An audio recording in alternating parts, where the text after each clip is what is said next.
Hello, everyone, and welcome to United Way. Live United. I'm Terry Westerfield. And joining me today, I have friends in from Neighborhood Housing Services of New Orleans. And I want to welcome to the program 4 guests. First of all, we have Linda Santee. And Linda, you're the interim CEO, correct? That's correct, Terry. Thanks for having us. Oh, I'm so glad you're here. And Eva Soul. Now, Eva, you are the director of the Ferret Neighborhood Center, right? Correct. Yep. That's the program of Neighborhood And Housing Louis Services. Schneider. Now, Louis, you've got a big title.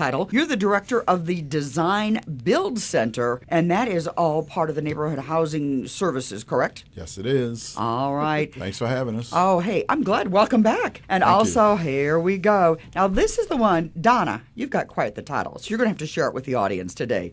Donna Darensberg, please tell everybody what you do for the good folks in Neighborhood Housing Services. Thank you for having me. I am Donna Darensberg, the coordinator of training and education, and that's a division of the Homeownership Center at Neighborhood Housing Services of New Orleans. And as we talk in the program, everybody, you're going to find out that it's a very important job, and a lot of people benefit from it.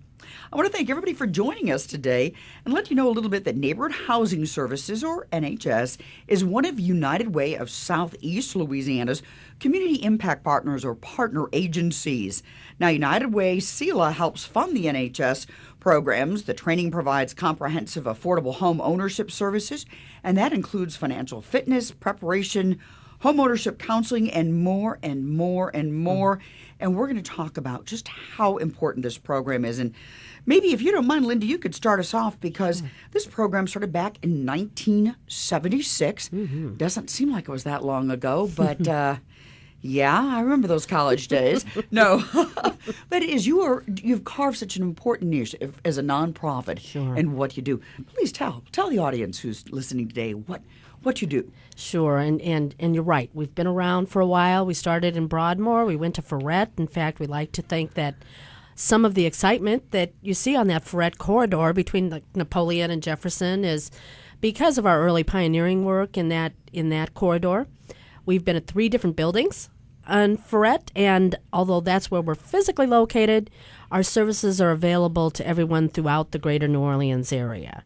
We offer financial fitness and homebuyer training, counseling, and classroom training. We coordinate that with construction management services that helps people rehab their homes, and we also build affordable housing for folk, and we also work on things like blight reduction and keeping resident leadership involvement in programs out of our Ferret Neighborhood Center.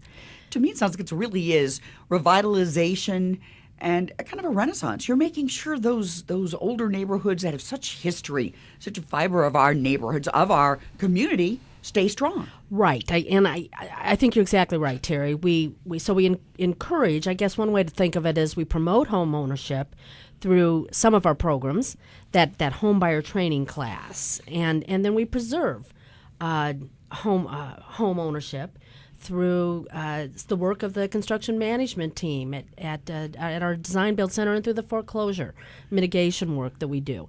And all of that has this community building component that's addressed through the work of the staff at the Ferret Neighborhood Center also. Well, where should we start first? Should we start with Louis and Eva and talk about the things they're doing, or should we start over here with the lovely Donna and some home ownership? Everybody's pointing. Donna? Okay. I think you've been nominated. No problem.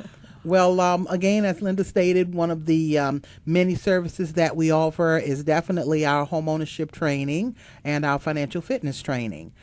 Both of our courses are 12 classroom hours, and they're really very informative, comprehensive classes that are designed to not only give you the fundamental information that you need to prepare for homeownership, but it pretty much gives you a guide to follow as you're going through the actual home buying process. So no one should even consider purchasing a home unless they've set foot in Neighborhood Housing Services to take one or both of those courses. Now, first question, though, people listening to say, well, do I qualify, or is there a certain age? Is there a certain income level? Because that's what people always want to know. Can they avail themselves of your services? I'm so glad you asked that question. Neighborhood Housing Services programs are open to anyone in the greater New Orleans and surrounding parishes. There is no income limit. There is no age limit. Anyone that is interested in pursuing homeownership is more than welcome to contact us, and we will take them step by step through the preparation process, through the training program. We will be there in a supportive capacity to see them from beginning to end in the home buying process. Well, it seems to me that you're, again, well-rounded here at Neighborhood Housing Services, because if you go and take the classes, there is a greater chance you may not wind up on the other end where unfortunately you're dealing with foreclosure. Mm-hmm. Now, we know bad things can happen to good people all the time. There's been downsizing. Our economy, depending upon who you listen to or where you read it, we're either up or things are still down. In any case, everyone is different in what their job security is. So I think that's part of the temptation. People can maybe bite off more than they chew, is the old adage. Everybody kind of wants that big, fancy house.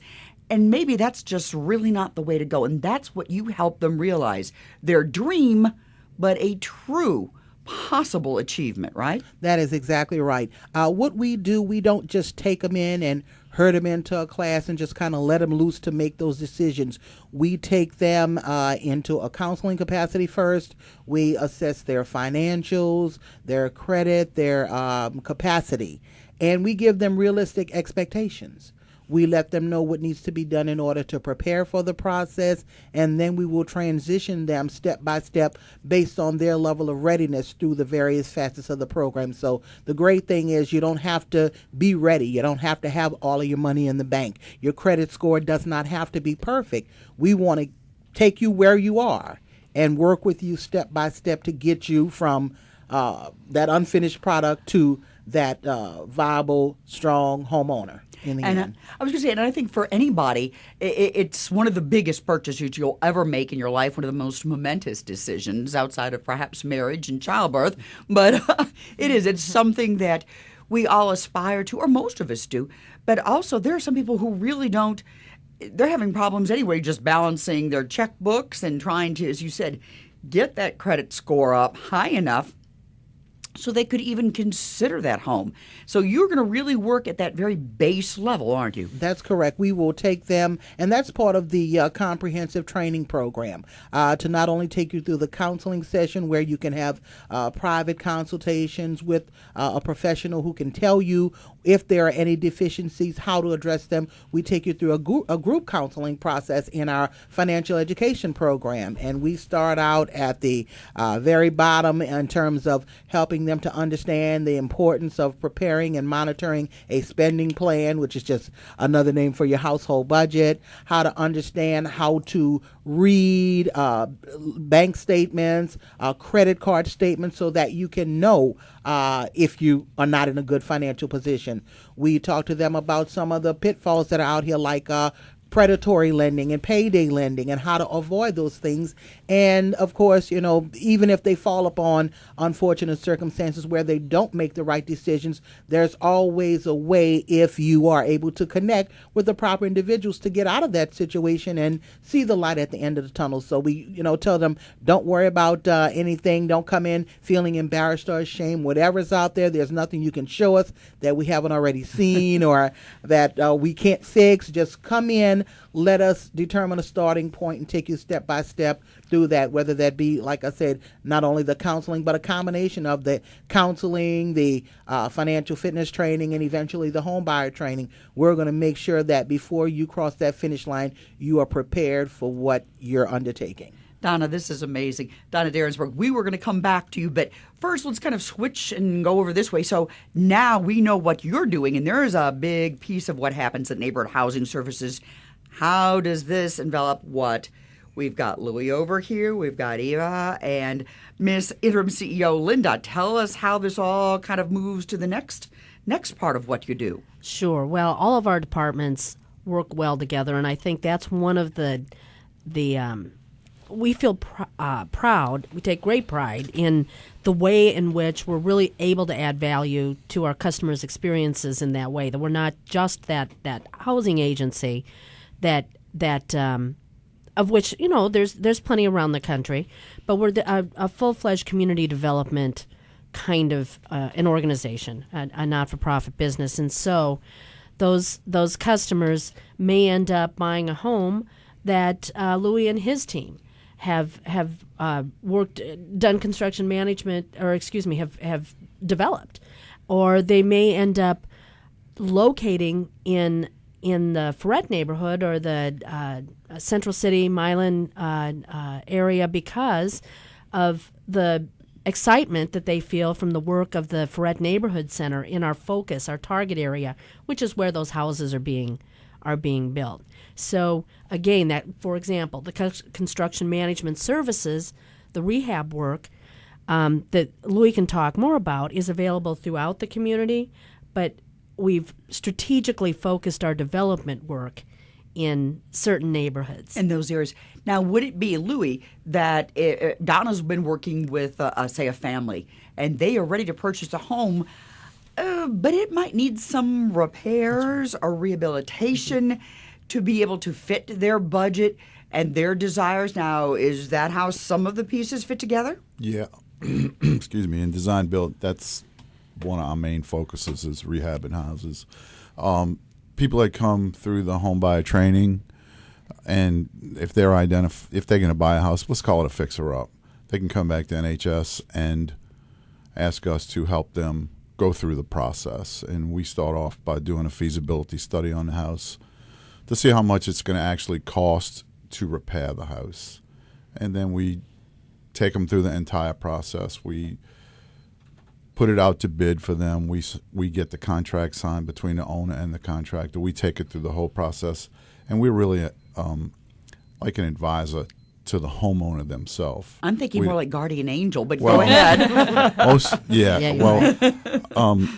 The staff we have in NHS right now is very experienced, and they're very good. They know what they're doing, and we're not going to have any contractor rip-offs or anything like that. We have a system that's been in place since I've been at NHS, which has been 17 years. Wow. And it's kind of been like a flawless system, that the way it works, that people don't get beat by contractors.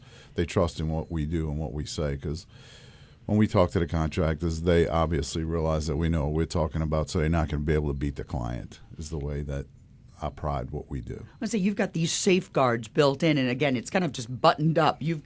We're starting over here, and Donna has this portion. Now we're kind of moving over to Louis and what you do. I want to come back, Louis, but first I want to go over then, if you don't mind, to Eva, because Eva, as I understand it, with the community center, that's another portion. That's what you said, Linda. It's that whole total environment, because some of the folks that are moving into the different areas are getting their help, they're getting these homes, but they might need other supports as well. And this will help them keep strong, and therefore the neighborhood as well, correct? Correct. Like the major mission of Neighborhood Housing Services is to help build strong, stable communities and to help families, gain pathways out of poverty. And one of the ways that has really come to fruition over the last few decades in sort of the world of housing and community development is to focus on leadership development and the people who are living in communities. It's not necessarily enough that you help someone become a homeowner in their community or that they have a stable infrastructure and that their house is safe, but that what's happening in the neighborhood. How are they connecting with their neighbors? How is everyone looking out for the children in the community? And so Neighborhood Housing Services moved to Freret Street in the 90s to really sort of take that approach and figure out how can we help to revitalize that area that had so much potential and such a strong sense of community pride, but had a lot of problems as well, had a lot of crime, there was a lot of blight. And so in the 90s, it took the form of building relationships with the existing business owners that were still on that corridor. I think at the time there was probably only a handful of folks that were over there. And so they built relationships and helped support owners to do facade improvements. They reached out to the neighborhood association that had been very active in the community and figured out ways that Neighborhood Housing Services could lend its support. They started the Freret Street Festival in the late 90s, I believe in 1998, as a way to attract attention to the street, to promote the businesses that were there, and to create a sense of neighborhood pride. Fast forward a few years, and the devastation of Hurricane Katrina. And I think that a lot of people were concerned about all of the, sort of steps that had been made forward in the neighborhood, whether it was a business owner or, member of the neighborhood association. Folks wanted to figure out how can they come back and reconnect. And so NHS owned several rental properties in the area. One in particular was a double shotgun house right there on Ferret Street. And the tenants who had been renting the home didn't choose to return. And so NHS decided that they were going to further their commitment to the neighborhood and open that space as a community center. And so in 2007, it opened as a community neighborhood space, and we gathered resident leaders together, did door knocking, did visionings, and neighbors created all of the programs that we operate today. And so we have a community computer lab and resource center where folks can come in and receive one-on-one assistance from a volunteer to apply for jobs online or to look for housing or to research educational opportunities. We have an after-school program that neighbors started called the Entrepreneur Art Club, and kids come in and they can work with volunteers to finish their homework, and then they make crafts and they sell those crafts at the Ferret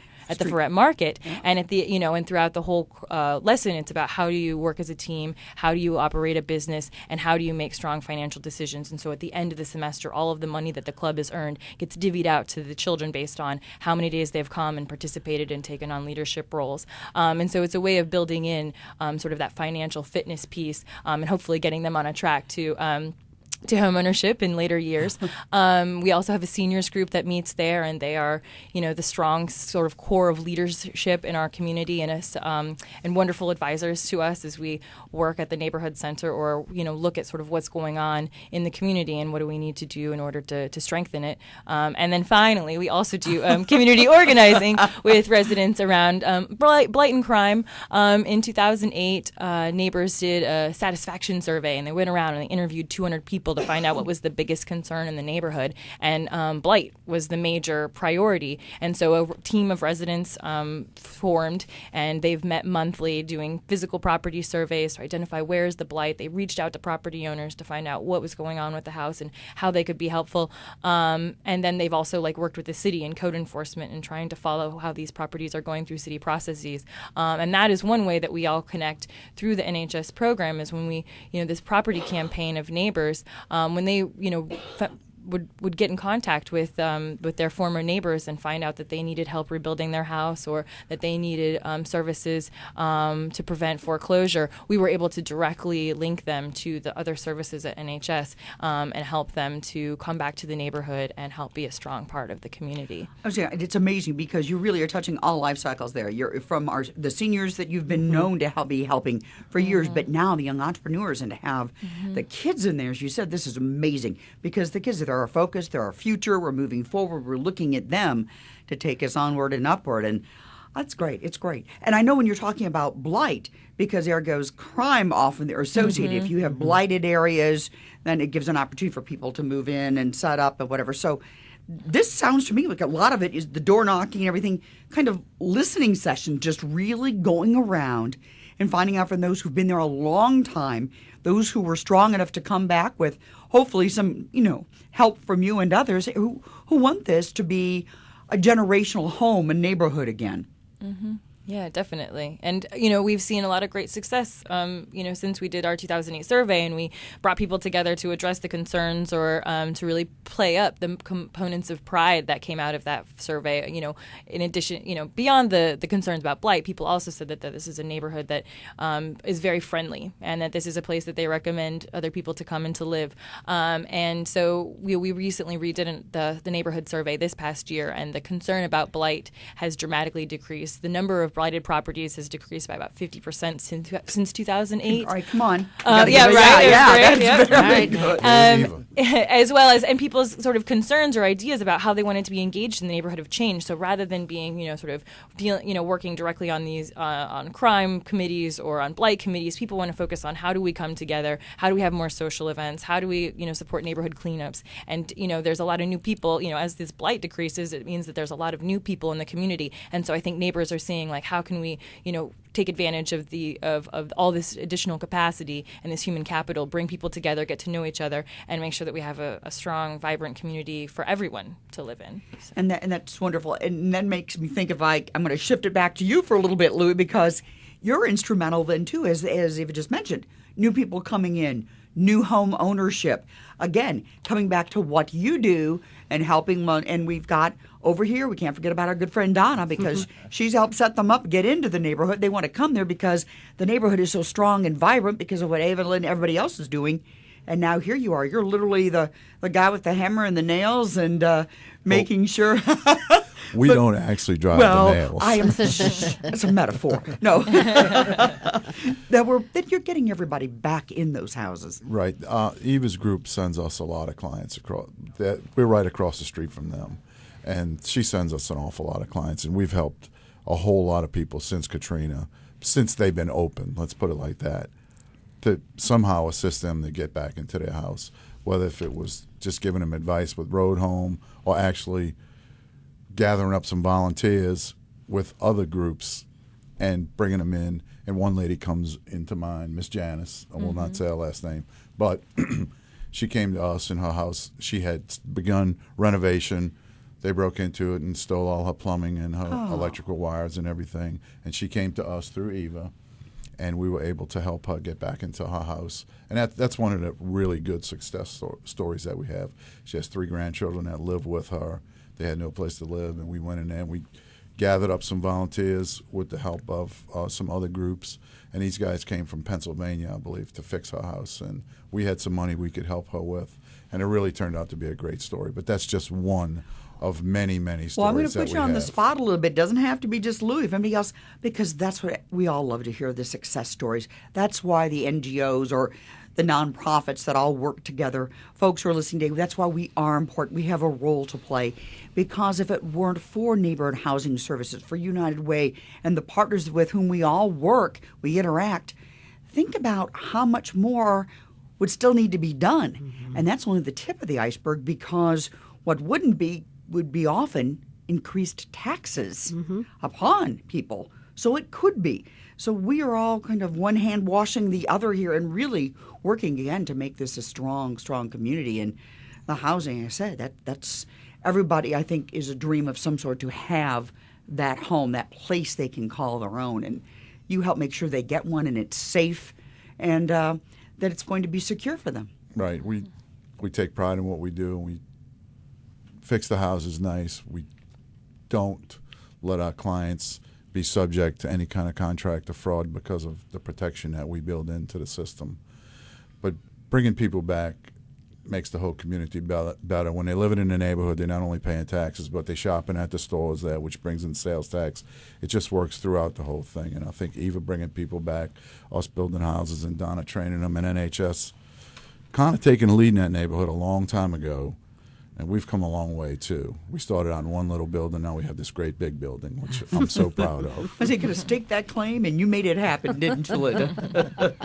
It's Well, been a the long team- time long coming. time A long coming. time coming. The NHS team has done a lot through the years. And, you know, Tara, you were mentioning the partnership with United Way. And one thing that I want to say is how appreciative we are of the way in which that has manifested itself over the years, whether it's when there's the opportunity for individual development accounts that can really, it's that real carrot to help people save some money, and it gets matched at different Rewind, ratios. and then we get and depending upon the iteration of the moment. But what a great tool to encourage people to save.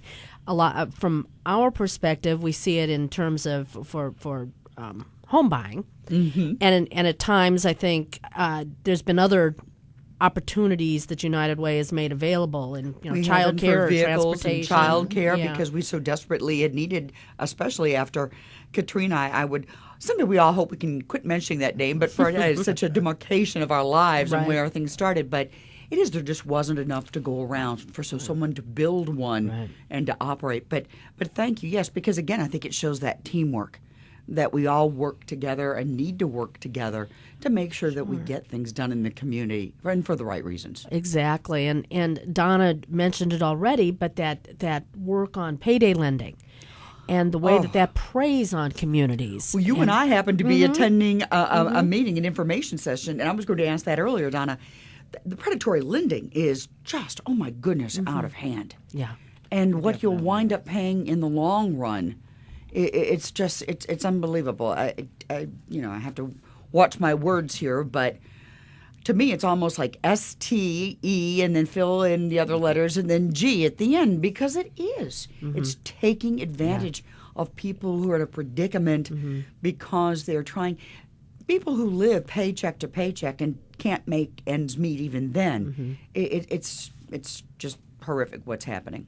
It really is, and I think that the partnership that United Way is able to make happen with all sorts of community members to work against those predatory lending practices, both at the in the storefront, street front, to the corridors of the Capitol in Baton Rouge, is fantastic, and that's sort of that's a reactive kind of a policy because we want to prevent that from continuing. We're all about empowering people and empowering communities, but one of the proactive things that we're all involved in with United Way, and again very appreciative about, is that Aging in Place program. Ah, you took the words out of my mouth, because that's ta-da! Where we must have ESP. No, that's because that's the direction we're moving. Long before, there's that name again, Katrina.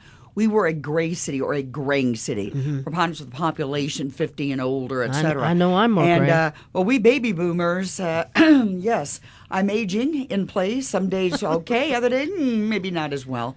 But it is something I'm teasing, but it's very important, because our United Way mission is we want people to be independent and self-sufficient. How can you do that? It's far more cost-effective for someone who is able to take care of themselves to live in their own environment, in their own homes, and stay there and have it. Well, you can tell me, you're the experts. The mental security, the physical feeling, I'm there. You've got your neighborhood center, right? You're again part of that fabric.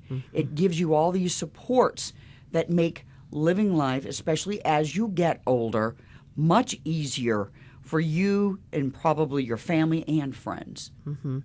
And more economical for society. I mean, there's individual and societal good that's realized. Well, and there's some things that Lou, I would think, because you're getting in there, looking at some of the houses. I know we had a conversation, a few months ago or more, but how we can adapt some of these older homes, which we have a lot of. I had a friend who is an architect who once told me New Orleans has 3 types of housing stock: ancient, very old, and old. So going on that, and he was being a little teasing, but because of our historic neighborhoods, sometimes those homes present difficulties as you get older.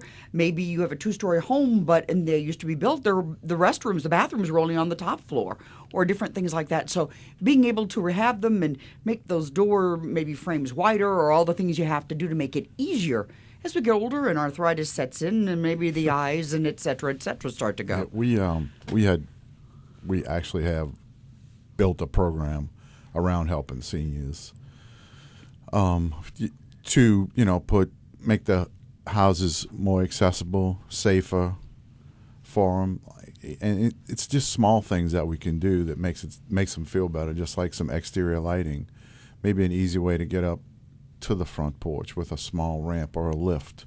Make some of the doorways wider in the house, and maybe not everybody is in a wheelchair, but eventually they might be. And what we try to do is, when we go and look at these houses, we try to anticipate what's going to happen. And we're actually taking training right now on this. It's called Universal Design, which teaches you how to renovate. And more so when we build in new houses, we're building them with these things in our minds, like how the bathrooms are safer and the doors are bigger, and how to get up to the houses. We incorporate some of that into the design for seniors. So it's an ongoing thing. But we've been doing it longer than we think. Before Katrina, nobody called it anything, but we were putting ramps on houses and making doorways wider. We were doing all of that. But before we got that title, Aging in Place. We knew what we were doing. We didn't have a name for it. That's all. We didn't have a name. Well, we have barely touched the tip of the iceberg, and there's so many other things you do, but folks, we're out of time. So, but you have to give me a promise. You will come back? Absolutely. You will come back and we'll talk some more? You are fabulous. I want to thank you all so much. Linda Santi, Eva Soul, Louis Schneider, and the lovely, lovely, shall I say it, Donna Derensberg, who all joined us today from Neighborhood Housing Services. And please, real quick, if there's a website, a phone number people can contact you, what's the best way, Linda? Sure. If they want to learn more about our programs or support us, they can go to nhsnola.org. Thank you so much. I'm for United Way. Terry Westerfield, live united.